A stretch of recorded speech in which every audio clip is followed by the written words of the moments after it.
Today we uncover the 7 breakfast food brands the UK should be warning about. Products that were pulled off shelves for contamination. Everyday breakfast staples so artificial and engineered that calling them food is starting to feel generous. For decades, the British public was told that a bowl of cereal was part of a healthy breakfast. That starting our day with processed grains and sugary spreads was somehow good for us. They convinced us that the traditional full English, bacon, eggs, sausages, black pudding, was the enemy, while quietly steering us toward the one thing they could mass-produce cheaply and sell to us every single morning. Fast forward to today and heart disease hasn't gone down, it's gone up. Obesity hasn't fallen, it's exploded. Type 2 diabetes hasn't decreased, it's become epidemic. And the very foods they demonized, real meals with real ingredients, were never the problem. Instead, they replaced them with Frankenstein foods. Products so heavily altered, sweetened, preserved, and chemically engineered that the ingredient list reads more like a science experiment than breakfast. The media pushed it. Nutritionists repeated it. And for decades we believed them. Because breakfast used to be simple. Real eggs, real meat, real butter, real bread. But the breakfast foods on supermarket shelves today have quietly become some of the most ultra-processed items in your entire shopping trolley, packed with hidden sugars, seed oils, emulsifiers, and additives so aggressive that no traditional cook would ever call them food. Number 1, Kellogg's Special K. The cereal that choice when really it's the worst way to start your day. A product marketed to British families as the responsible choice. The weight management solution. The breakfast you buy when you want to feel like you're doing something good for your health. But peel back the branding and the truth is far less wholesome. They've wrapped this cereal in phrases like low in fat, fortified with vitamins, and part of a balanced diet, all while knowing full well that the actual formulation is built on the same foundation as the sweetest, lowest quality breakfast cereals. Refined grains stripped of their natural nutrients, multiple forms of hidden sugar, seed oils the body was never designed to metabolize. Kellogg's Special K is the perfect example of the deception we've all been living under. It looks healthy. It sounds healthy. It's advertised as healthy. But in reality, it's an ultra-processed imposter dressed up in red and white. Packaging and weight loss, promises designed to win your trust, not support your health. And here's the part they don't want you to remember. Breakfast cereal wasn't always like this. There was a time, and not even that long ago, when Kellogg's made actual cereal. Their early products decades back were barely 5 ingredients long. Whole grains, maybe a touch of salt, perhaps some malt for flavor. Nothing your great-grandparents wouldn't recognize. Nothing your body would fight against. Contrast that with today's version. A long list of refined rice and wheat, multiple sweeteners disguised under different names, barley malt extract, sugar glucose syrup, then the seed oils, the synthetic vitamins sprayed on to replace what was stripped away during processing, and preservatives to keep it shelf-stable for months. A formula designed not for nourishment, but for convenience, profit, and the illusion of health. And yet, for years they told us this was the smart breakfast choice. When a brand has been in your cupboard since childhood, it's easy to assume it's safe. But this is the great deception of the modern British breakfast system. Even the most trusted cereal brands no longer guarantee nourishment, quality, or honesty. This isn't the wholesome breakfast your grandparents ate. This isn't the cereal Britain was built on. This is a new creation. Industrial breakfast food, designed in factories loaded with hidden sugars, stabilized with additives, and engineered to spike your blood sugar before you've even left the house. Because they don't want you nourished for hours. They want you hungry again by mid-morning, reaching for another snack, another purchase, another dose of processed carbohydrates that keeps the cycle going. Number 2, Tesco cornflakes. The budget breakfast millions of British households pour into bowls without a second thought. The one people throw into the trolley because it's cheap, familiar, and always in stock. And that's exactly why it's so dangerous.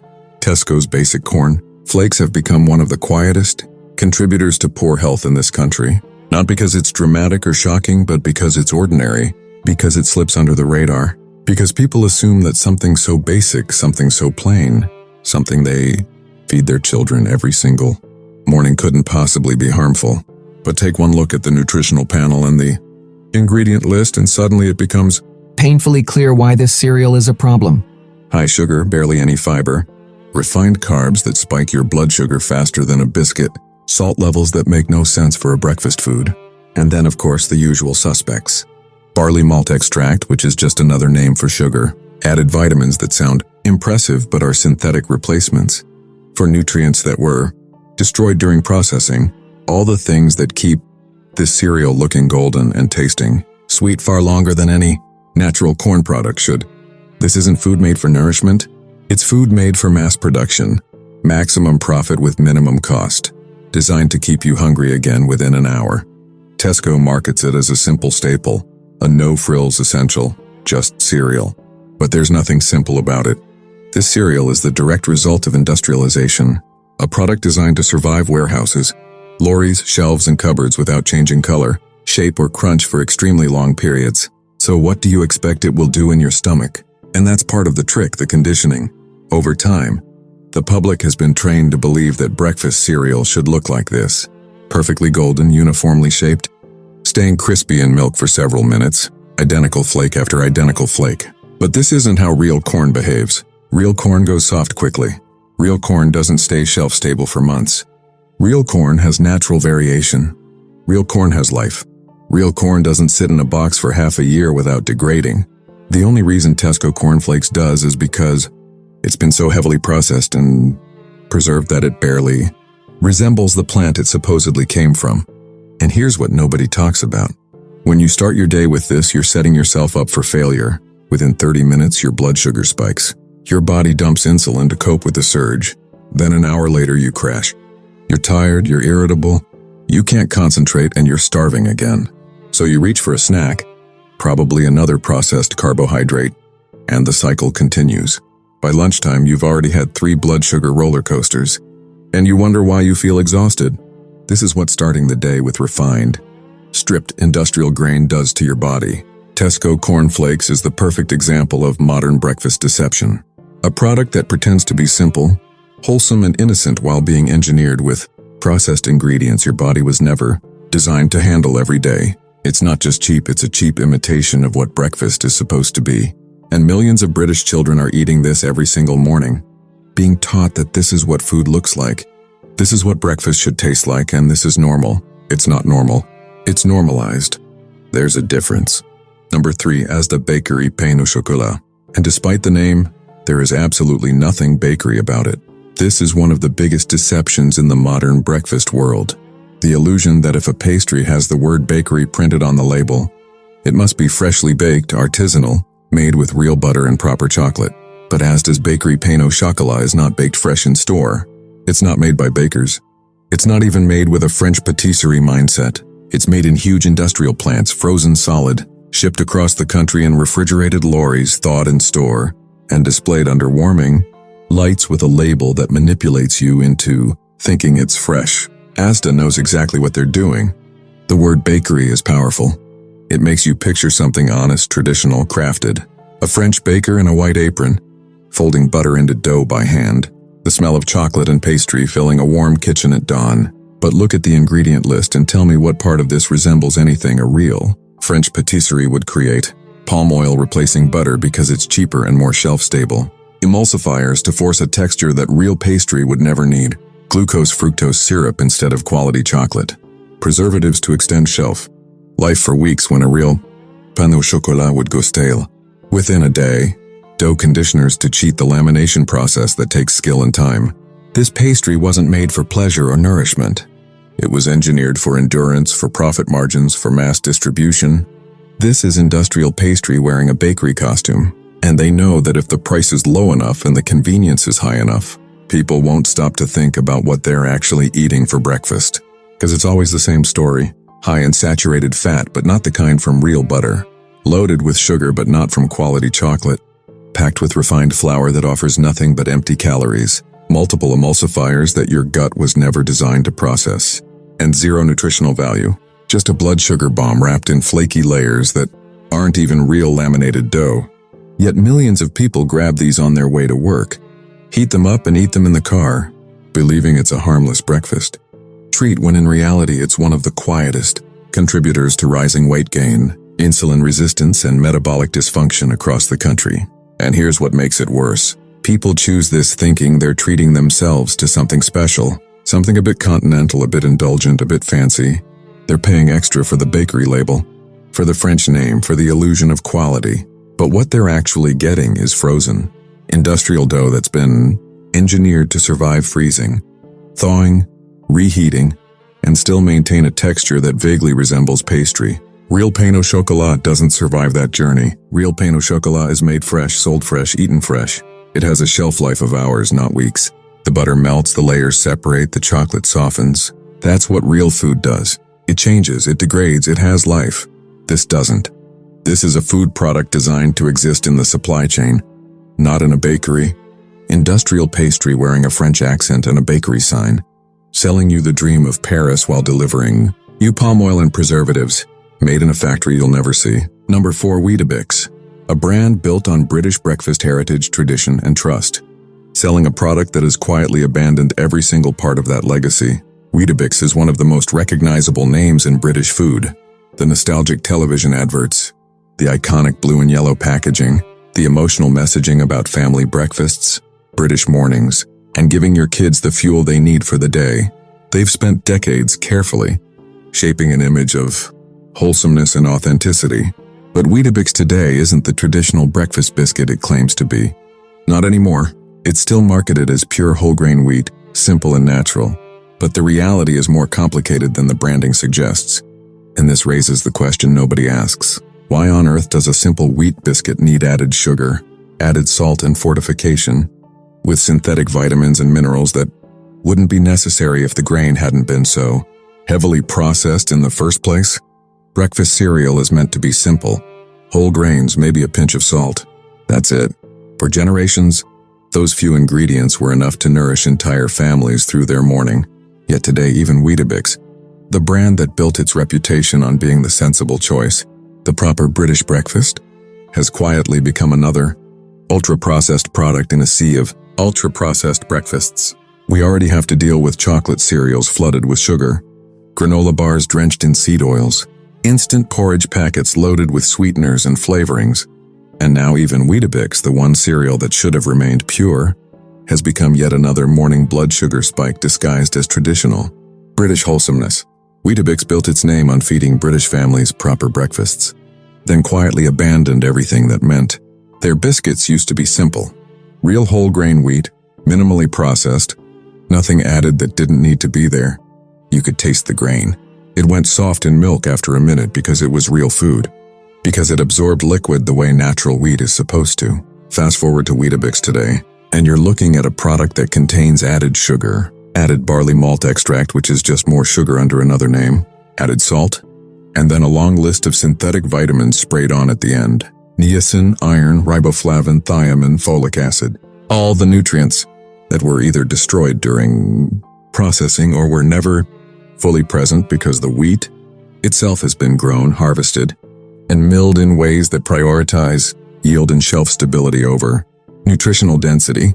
And let's talk about what this does to your body. Weetabix markets itself as slow-release energy, as something that keeps you full until lunch.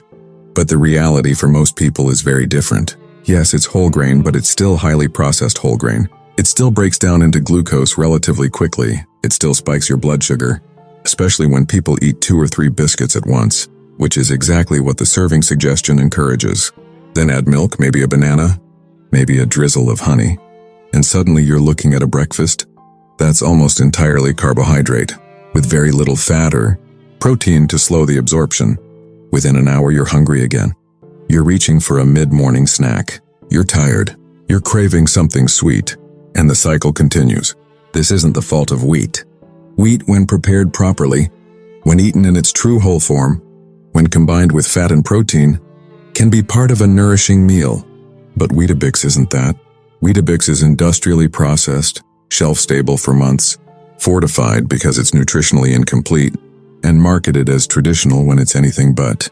Number 5, Grenade Carb Killer Protein Bars. The grab-and-go option that promises convenient nutrition but delivers convenient chemicals instead. Marketed to busy professionals, gym goers, anyone trying to build muscle or lose weight, anyone who needs breakfast on the move and thinks they're making a smart, health-conscious choice. These bars have flooded the breakfast market with aggressive branding, bold claims, and the promise that you can fuel your body properly without cooking, without sitting down, without any effort at all. Just rip open the wrapper and get your protein. But here's what they don't tell you. They plaster high protein across the wrapper in bold letters, hoping you won't flip it over to see that the ingredient list reads like a laboratory manual. The sugar alcohols will wreck your digestion, and the natural flavoring is anything but natural. Look at what's actually in a grenade carb kilobar. Protein blend, which sounds impressive, until you realize it's milk protein isolate and whey protein isolate, both heavily processed forms of protein that have been stripped, isolated, and concentrated in ways that are completely unnatural. Then comes the sweeteners, maltitol, sucralose, artificial sweeteners that your body doesn't know how to handle, that cause bloating, gas, digestive distress in huge numbers of people. Then the fats, palm kernel oil, palm oil, cheap industrial fats used because they're stable and profitable, not because they're good for you. Then emulsifiers, soy lecithin to hold together ingredients that would never naturally combine. Then flavorings, colorings, preservatives, all working together to create something that tastes vaguely like a chocolate bar but is supposed to pass as nutrition. Compare the ingredients to a Mars bar. Now compare them to this protein bar. The difference is shockingly small. Both are ultra-processed. Both are loaded with sweeteners and industrial fats. Both are designed to be hyper-palatable, to hit your taste buds in ways that real food never does. The only difference is one is marketed as a treat and the other is marketed as fuel. One is sold in the candy aisle and the other is sold in the health food section. But your body doesn't care about marketing. Your body processes both the same way, as junk. And here's what happens when you eat one of these bars for breakfast. You get a quick hit of protein, yes, but alongside it comes a massive dose of sugar alcohols that ferment in your gut, causing bloating and discomfort for hours. You get industrial fats that your body has to process and store. You get artificial sweeteners that may not spike your blood sugar directly, but still trigger an insulin response and mess with your hunger signals. And within an hour or two, you're hungry again, because this bar didn't nourish you. It didn't provide the vitamins, minerals, and cofactors that real food contains. It gave you isolated protein, fake sweetness, and a lot of chemicals your liver now has to detoxify. What happens an hour after eating one of these? You feel off. Your stomach feels heavy or gassy. Your energy hasn't actually improved. You're not satisfied. You're already thinking about your next snack because your body knows it didn't get real food. It got a science experiment wrapped in aggressive branding. The real cost of these bars isn't the £3 you paid at the supermarket. It's the cumulative damage of replacing real breakfast with laboratory nutrition day after day, week after week. You're not buying breakfast. You're buying the illusion of health, wrapped in clever marketing and convenient packaging. These aren't protein bars. They're protein-flavored candy bars with better PR and a higher price tag. And the fitness industry loves them because they're profitable, convenient, and they keep you coming back for more because they never actually satisfy your hunger or nourish your body the way real food would. Number 6, Nutella. The spread millions of British families slather on their toast every single morning, thinking it's a harmless breakfast edition, a product so deeply embedded in breakfast culture that questioning it almost feels wrong. But that's exactly the problem. Nutella has successfully convinced entire generations that chocolate spread belongs on the breakfast table, that starting your child's day with what is essentially frosting is not just acceptable but normal. Marketed with happy children, smiling families, bright breakfast tables, packaging that screams fun and energy and European sophistication. What parent wants to deny their child that moment of joy at breakfast? What busy parent doesn't want their kid to actually eat something, anything before school? And Nutella knows this. They've weaponized parental guilt and childhood nostalgia to sell a product that has no business being called breakfast food. But take one look at what's actually in the jar, and the truth becomes undeniable. The first ingredient isn't hazelnuts, it's sugar. Over 50% of Nutella is pure sugar. Then comes palm oil, then more sugar in the form of cocoa. Then hazelnuts finally appear, but only 13% of the entire product. Then skimmed milk powder, then emulsifiers like soy lecithin to hold together this mixture that nature never intended to combine. Then vanillin for artificial flavor. This is not a hazelnut spread. This is sugar and palm oil with a hint of hazelnut and a lot of marketing. They've taken what could have been a simple idea, roasted hazelnuts, blended into a paste, and turned it into an ultra-processed sugar delivery system, and the labeling is deliberately deceptive. On the front of the jar, you see hazelnuts prominently displayed. The branding suggests quality, craft, Italian heritage, But flip it over and read the ingredients in order, and you realize you've been sold a lie. This is closer to cake frosting than it is to any traditional nut butter. And here's what nobody wants to admit. Starting your child's day with Nutella guarantees a morning of blood sugar chaos. Within 20 minutes of eating this, their blood sugar spikes dramatically. Their body panics and dumps insulin to cope with the surge of glucose flooding their system. Then 45 minutes later, they crash hard. They're tired. They're irritable. They can't focus in class. They're fidgeting. They're disruptive. And by mid-morning, they're starving again, begging for a snack, craving more sugar because their body is now stuck in a cycle of spikes and crashes. Teachers see this every single day. The children who had sugary cereal or chocolate spread for breakfast are the ones who can't sit still, can't concentrate, can't regulate their emotions. And it's not the child's fault. It's the breakfast. We're setting them up to fail before they even leave the house. But the damage goes deeper than just one bad morning. We're conditioning the next generation to expect breakfast to taste like dessert, to crave sugar first thing in the morning, to reject real food, real flavors, real nourishment in favor of engineered sweetness. A child raised on Nutella for breakfast grows into an adult who doesn't know what a proper breakfast tastes like, who finds real food bland, who reaches for processed sweetness automatically because that's what their brain was trained to want from the earliest age. And Nutella knows exactly what they're doing. This isn't accidental. The marketing targets children deliberately. The portion sizes are designed to look reasonable on paper, but impossible to stick to in practice, because the product is engineered to be addictive. The sugar, the fat, the texture, the sweetness, it all hits your brain's reward centers in ways that real food never does. This is the same formula that makes ultra-processed junk food so profitable.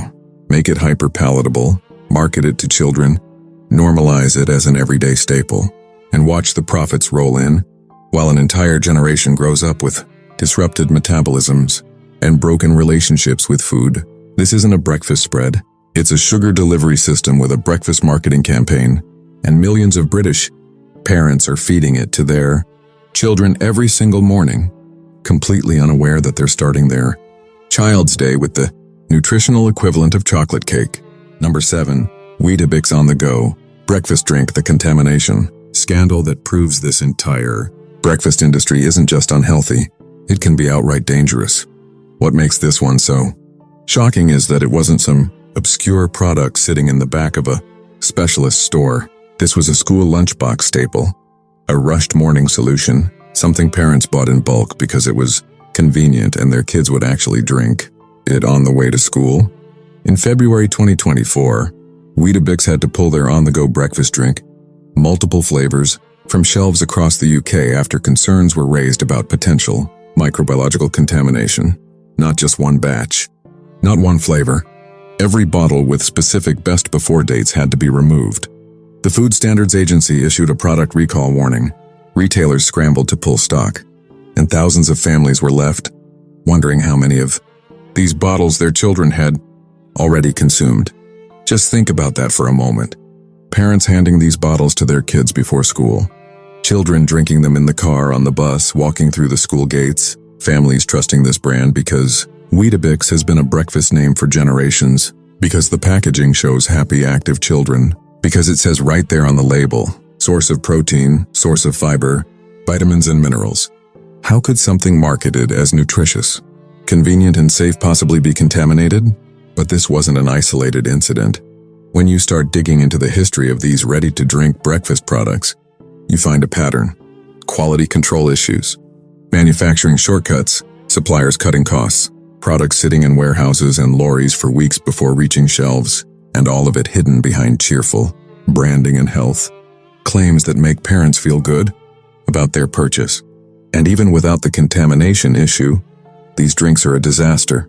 Look at what's in a Weetabix on the go bottle when it's not potentially contaminated. Water, milk, sugar, wheat flour, vegetable oils, more sugar under different names like glucose syrup, emulsifiers, stabilizers, flavorings, colorings, synthetic vitamins sprayed in at the end to make it look nutritious on the label.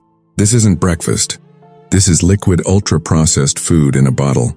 It's designed to be shelf-stable for months, to survive temperature changes, to stay mixed and smooth without separating, all of which requires a level of chemical engineering that has nothing to do with nourishment. The product is marketed as the solution for busy mornings. No time to sit down, no time to prepare anything, just grab a bottle and go. And that sounds reasonable until you realize what you're actually giving your child. A sugar-loaded, oil-thickened, chemically stabilized drink that spikes their blood sugar faster than a can of Coke, leaves them hungry within an hour, and teaches them that breakfast comes from a plastic bottle, not from real food. But here's the part that should terrify every parent. These products are specifically marketed to children. The branding is colorful and friendly. The messaging is about energy, about being ready for school, about fitting breakfast into a busy lifestyle. They're sold in the children's section, displayed at child's eye level, designed to appeal to young people who don't yet understand what they're consuming. And when contamination happens, it's children who are most at risk. Children with developing immune systems. Children whose parents trusted a major brand to keep their products safe. The scary part? This brand isn't unique. This is what happens when breakfast is manufactured in massive industrial facilities where speed and volume take priority over safety and quality, where profit margins are tight and corners get cut, where the supply chain is so long and complex that nobody can guarantee what's actually happening at every stage. And throughout it all, the marketing continued. The shelves were restocked once the recall ended. The same health claims reappeared. The same busy parents bought the same convenient bottles. Because the industry knows that most people will forget that convenience wins. That as long as the branding stays cheerful and the health claims stay bold, people will keep buying, keep trusting, keep feeding these products to their children without question.